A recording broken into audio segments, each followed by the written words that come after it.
The gloomsters were right. So finally, we've got the proof. Brexit is doing exactly what the gloomsters, as they were called, predicted. The hard evidence is there now. The data is accumulating, and it's actually becoming possible to weed out the Brexit effect from the COVID effect and from the Ukraine war effect.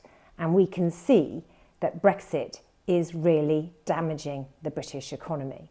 The experts who, the Vote Leave side, who was led by Boris Johnson, who's now known as a serial liar, told us that we didn't need experts anymore and we should ignore them, and that we should just believe in the dream of global Britain. Well, you know, global Britain is inward Britain, it's self-sanctioned Britain. Our trade is 15% lower than it would have been had we remained in the European Union. And that, you know, that's no wonder, because we've put barriers between us and our biggest market. We've even got trade barriers within our own internal UK market. And of course, that's going to be damaging. Imagine if you had to pay a toll and fill out paperwork every time you went into a neighbouring county. You're not going to be encouraged to do business in the next door county, are you, if you had to pay those fees and fill out paperwork? And of course, that means that you're going to become uncompetitive, and your finances will suffer. Brexit is a massive failure, and it's bringing Britain down. And the other bad news is that Brexit hasn't finished. Brexit will continue to cause us problems, because the relationship between us and the European Union will continue to have to weave along with the TCA, but we haven't fully implemented all of the things that we need to implement, including more trade barriers, which is going to mean more inflation, more food shortages, more price hikes, food price hikes in particular, and more problems.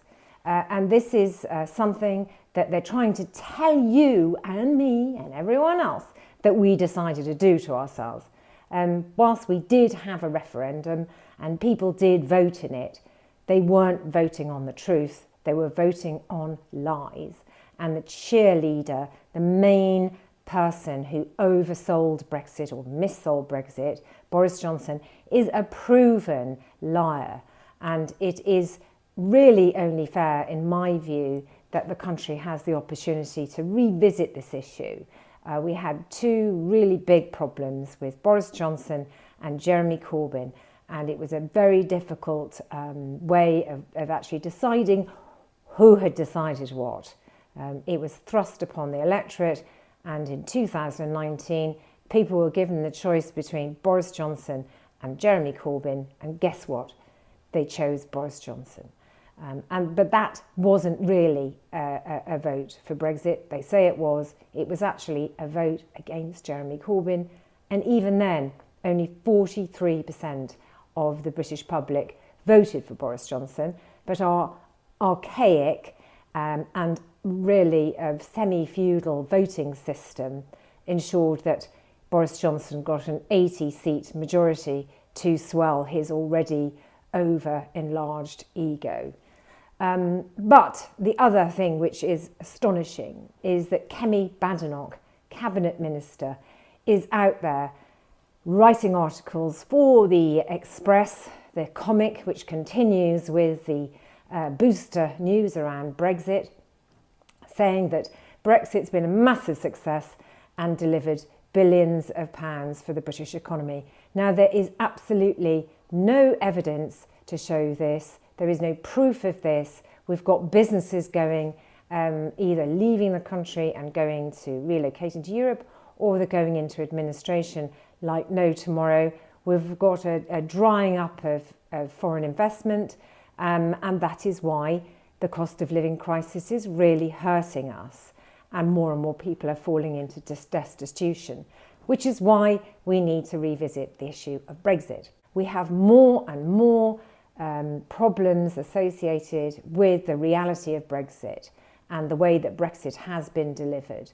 And this means that it's going to be a problem for our food, which is getting increasingly worse as time goes on, and that will continue to do that. And there is nothing more important than food security. Food security is national security, and at a time when we've got a tyrant like Vladimir Putin threatening the world, we really need a government who's going to put food security at the heart of their policies, because we need to ensure that our country is safe.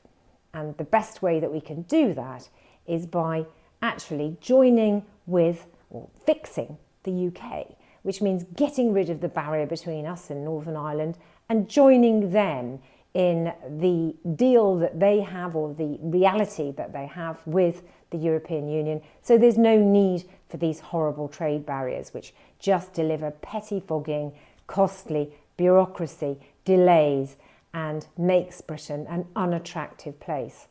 So let's hope that happens soon. There's every talk that we might be in for a May election. The last date at which Rishi Sunak can call that election is the 26th of March, I believe. So it makes sense that he might go for the May election, because if he goes to the polls with the local elections, he's going to lose significant numbers of councillors, and it's hard to see how he is going to manage to continue on himself.